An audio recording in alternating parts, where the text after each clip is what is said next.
up? It's Andrea Rene for the Bit Bag. As you can see, I'm with Aaron Greenberg and Phil Spencer. We're here at the Xbox booth at E3 2011, and we're getting cozy here. It's nice up here. Aaron say he's a pretty man. I'm a fan. Well, I love to work hard and play hard, and we're like a fam. We're like a family here. That's right. So we love the people that love us. Indeed. And the last time I saw you guys was at the Spike TV Video Game Awards back in December. That's right. And a lot. That was Yes, and a lot has happened for Microsoft and Xbox. Like games. We love games. Do you really? Yeah, we do. Is that why you're here at E3? That is why we're here. Oh my now God. Phil actually gets to make games, so he's a very lucky you're man. in there. Come on. I do sit in a lot of the same meetings. He does. Yeah. Okay, so let's get down to business, boys. We got lots of stuff to talk about. You guys had an amazing press conference where you rolled out so many awesome new Kinect games. So let's start there with all the new Kinect-enabled games that are coming out. Well, the one that I want to talk about first is Ghost Recon Future Soldier. Yeah. So let's talk a little bit about Gunsmith and how you guys came up with this idea. Well, we didn't come up with it. Obviously, it's an Ubisoft game, but I think what you're seeing is with the Kinect sensor now in the hands of great core developers, they're looking at really innovative ways to use the voice capabilities, to use the gesture capabilities, to really enhance what we've seen as great traditional core games. And so I think you're going to start to see that there'll be enough games that you love and that I love as a core gamer, that there'll be features that I'll want to have, whether it's calling a medic or using my voice for commands in Mass Effect or customizing my guns in Gunsmith or playing something like Fable Journey, that I'm going to absolutely have to have a Kinect sensor. Whether you were in for Dance Central in sports, you're definitely in now, because Kinect's being integrated in all kinds of exciting ways. Absolutely. I'm so glad you brought up whether you were in it for dance, because I got my Kinect for Dance Central because that was the big showcase last year for Kinect, and I said, you must get a Kinect just for Dance Central. And then after you're sweaty and tired of dancing, it just kind of sits there. So I was like, Then that little rumor came about your office in Vancouver working on a AAA shooter title. Can you tell me any more about what's happening with that project? Well, Phil looked at me, so I'll take this one. Well, first off, I think what you see is that our partners, and this for a smart reason, know the seasonality of our business, and so they really made sure we had great AAA titles at launch. Not many new platforms have the killer apps. I think we had multiple killer apps. By the way, Sports was our number one selling game. Kinect Sports globally sold over 3 million units. I think it's been a huge hit. 6 months. Dance Central also selling very close to that same rate. So we had 2 hits out of the gate. We're excited to have Sports Season 2 here. We're excited to have Dance Central Season 2. I mean, great new sports. I love being able to jump in multiplayer with Dance Central. So those are back. For people that bought, they're back. Plus now you're seeing that really from this point forward, the rest of the year, we're going to have nonstop hits for Kinect.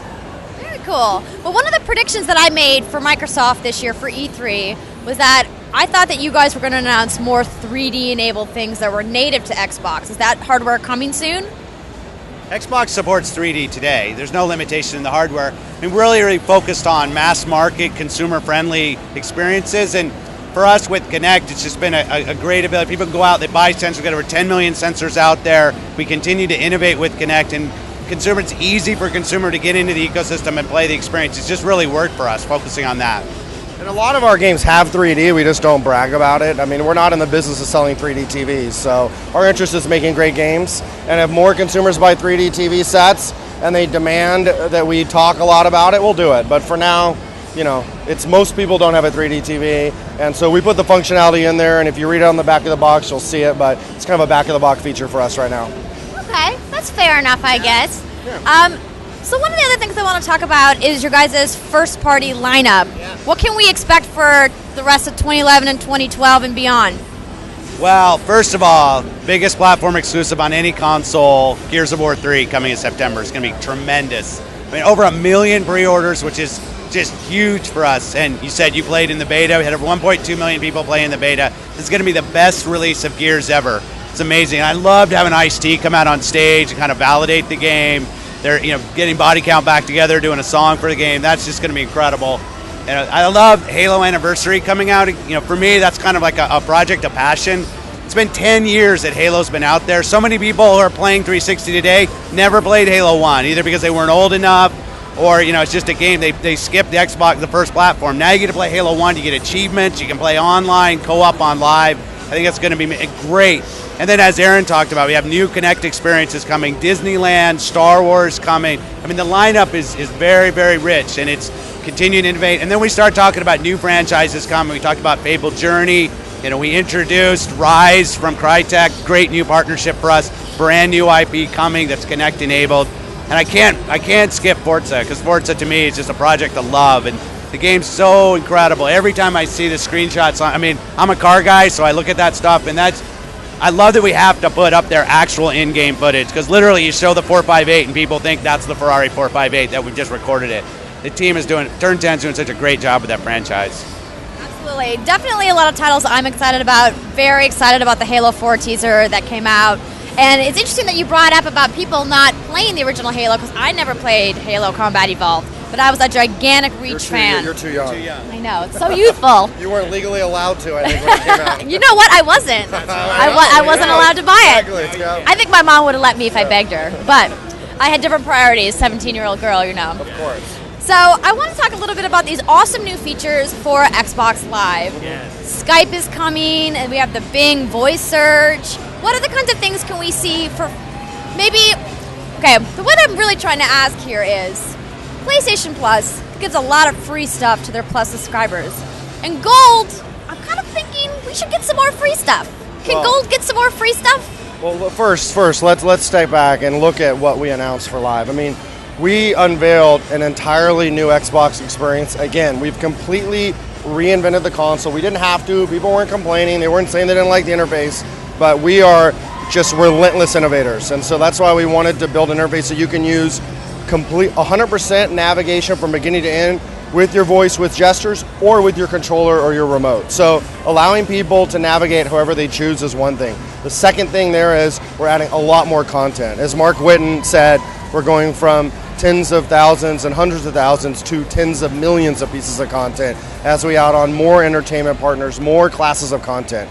And that really brought us to voice search. And we're fortunate at Microsoft, we're one of the companies that actually has Bing. We have a search engine. There's 2 companies in the world that have that. And so for us to be able to leverage that type of integration, I think makes a lot of sense. Using the cloud technology, so we can actually, when you search with your voice, we can actually use the brain in the cloud. You don't actually have to use just the local storage, and it allows us to do a lot of really cool, innovative stuff. At the same time, we're continuing to add more and more value to Gold. We think that every year, if you're a Gold member, you get more. And UFC and some of the work that Phil's team is doing, you can speak to better, I think really plays well into that. Well, and then Mark later introduced cloud storage and beacons, which I think are 2 great features for Live. For me, I get online and I might be doing something like playing Limbo, but hey, I really want to go play Forza. So I'll put up, now I can go and I can give intent to people like, hey Aaron, when you come online, here are the things I want to go do, even though I might be doing something else. And then starting to save your profile and your save games in the cloud. I think all of this makes Live a much more robust and kind of socially community-driven service. It's really great functionality that Mark's team continues to add. Absolutely. So whose hand do I shake for the PayPal support? Go ahead, you can do it. Thank you for adding PayPal support. Oh my gosh, when that news came out, I was like, yippee! To pay us.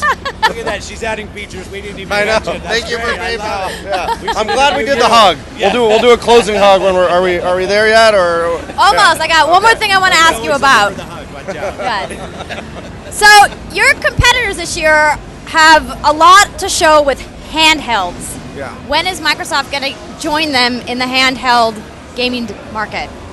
Anytime soon? Well, we do a lot of work today in first party on the Windows Phone, and I would be remiss if I didn't talk about that, because as running first party studios, the amount of creativity that team's put into our first party lineup on the phone, I'm incredibly proud of. We definitely believe that companion experiences around consuming entertainment on the TV is the future. It's here today, and we continue to innovate there. It's one of the strengths of Live is it's actually that connective service that can connect all of these different screens. So you have Live on your PC, you have Live on your phone, and obviously Xbox Live's home on your TV. So I think having a ubiquitous service that connects everything you do, who your friends are, I get achievements when I play on the phone, I get achievements when I play on PC, I get achievements when I play on TV. I know what my friends are doing. I think that's a key to all these connected experiences. So is that a no? It's a yes. We already have a mobile platform, and no, we're not going to make you buy a dedicated device. Oh, but what if I would be willing to buy a dedicated device. Well, then I think our competitors make some really nice devices, and you should buy one. Why not? Come on.